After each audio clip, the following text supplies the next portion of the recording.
동아시아 평화연구원의 김상순 이사장님을 모셔서 말씀을 듣겠습니다. 네, 반갑습니다. 동아시아 평화연구원의 이사장 김상순입니다. 저는 중국에서 대만에서 대만대학교 석사를 했고요, 사회학. 그리고 북경대학에서 국제관계학 박사를 했습니다. 싱크탱크 학자인데요. 싱크탱크 학자라는 것은요, 일반 아카데미 학자와는 다르게 아이들을 가리키는 것이 아니라 정책을 연구합니다. 국제사회에 대한 정책을 연구하게 되는데요.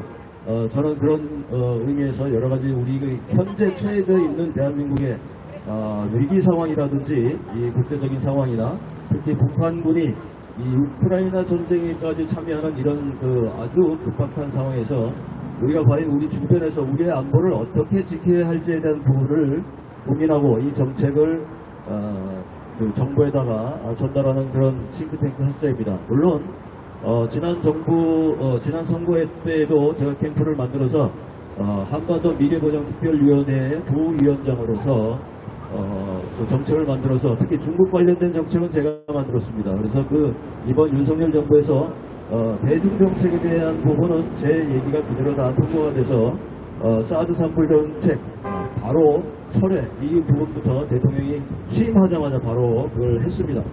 그리고 그 외에 중국에 대해서 우리가 형중이나 친중이나 반중이 아니라 용중을 해야 된다라는 의견으로 중국과의 관계에서 우리가 어떻게 중국을 이용하고 중국 공산당을 이용하고 이걸 어떻게 할 건지에 대한 정책들을 많이 전달을 했습니다. 그 중에 하나가 뭐냐면 저희가 중국 공산당 체제 모순에 대한 부분을 우리가 좀 더 이제는 우리가 국민들까지 잘 알아야 됩니다. 그리고 중국 사회의 인민들이 어떤 불만을 갖고 있는지에 대한 부분도 우리가 상당히 깊이 알아야 됩니다. 그래야 중국의 실물 경제가 과연 제대로 어떻게 움직이고 있는지를 우리가 또 알 수가 있습니다.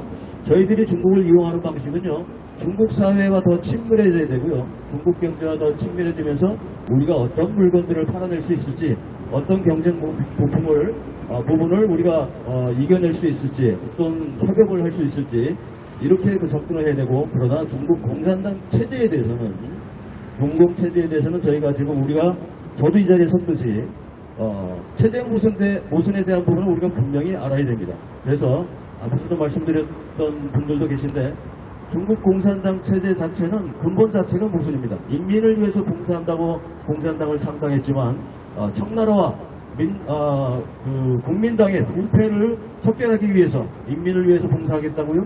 그런데 지금 어떻게 됐습니까?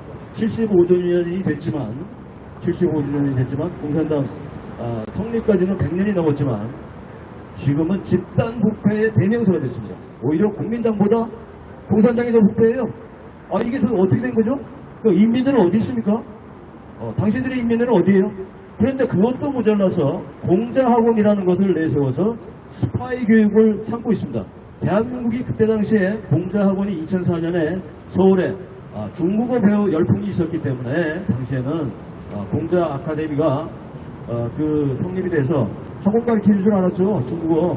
그걸 반대 안 합니다. 그러나 그것이 공자라는 말을 쓰는 순간부터 공자 사상을 얘기하지 않고 이게 스파이 속을 넣어서 이용당하고 대학에 22개, 다행히 오늘 황민호 대표가 말씀하셨지만 공자학당이라고 해서 중고등학교까지 16개, 그런데 그것이 지금 10개로 줄어들었다는 거 아주 기쁜 일입니다. 그래서 저는 이 자리에서 저희가 이제 앞으로는 이 정도까지 왔다고 한다면 칭찬해주고 우리가 추앙해줘야 될 몇 분을 좀 소개를 드리겠습니다.